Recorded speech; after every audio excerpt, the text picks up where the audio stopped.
Hey everyone, welcome to another Spin Sucks Ask Me Anything. I am Gini Dietrich. You can always tell when I'm fighting a migraine because these blue light glasses stay on and they actually work, believe it or not. I was a little skeptical when my neurologist suggested them, along with everything else I have to do to control migraines. But I was like, all right, well, it's not gonna really pain me. And if I have to wear glasses that make me look like a librarian, I will do that if it controls my headaches. And they actually work. So blue light glasses, who knew? There you go. But yeah, usually I take them off for these, but kind of struggling a little bit today. Anyway, the question this week actually has come up a few times in the Spin Sucks community and with clients and in other places. So I thought it was an interesting one to talk about. Unethical clients, scammers, people hiring for us to help them and then not paying us, finding reasons that we didn't do the work that they thought that they were going to, asking for refunds. I'm sure that if you have done any client service in your career, you have experienced this. I once had a client who, in the very first meeting with his team and my team, made his chief operating officer cry because he was so mean. And then he looked at our managing supervisor in the eye straight across the table, very first meeting, and said, "Don't F this up or I will fire you." We left that meeting, we were like, what just happened? Really should have taken that as a red flag and probably figured out a way to get out of the relationship, because it didn't get better from there. And he did try to do the whole, you didn't do what you thought you said you were going to do, even though we had a plan and we had a project plan and we had deliverables and we had metrics and all the things that we do. He tried to say that we did none of it. He took me to court. That was fun.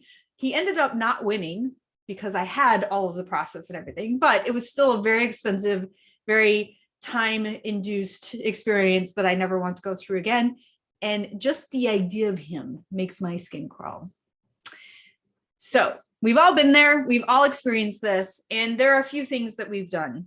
Number one, as you know, if you've done any AMAs or podcast episodes or anything like that with me, I'm big on red flags. So that was a red flag. Should have paid attention to that and gotten ourselves out of it. But we actually have, over the years, created a list of questions that get us to the red flags. And if there are some red flags that we'll be willing to sort of forgive. And then there's some we're not. And then there are some small red flags we'd be willing to forgive if it was just 1 or 2. But if it's 10, no deal breaker, right?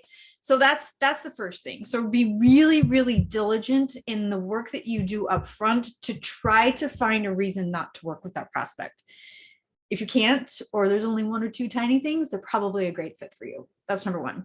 Number 2 is always bill in advance. So we require that clients, and it doesn't matter, like we work with great big global organizations that have procurement offices that say it takes 60 days and you have to go through all this paperwork and yada yada. Great. Well, then we don't start working with you for 60 days. So let's get all the paperwork done. Let's get everything done. Let's do all the invoicing. Let's get through all the procurement. And as soon as our first invoice is paid, we will begin working. We just don't do it. That may or may not work for you. It may or may not be comfortable for you. Totally get it. But that's another thing that we do. The other thing that we do is once that first invoice is paid, we require either a credit card or a wire transfer. We do not invoice. I accept checks from one person and one person only.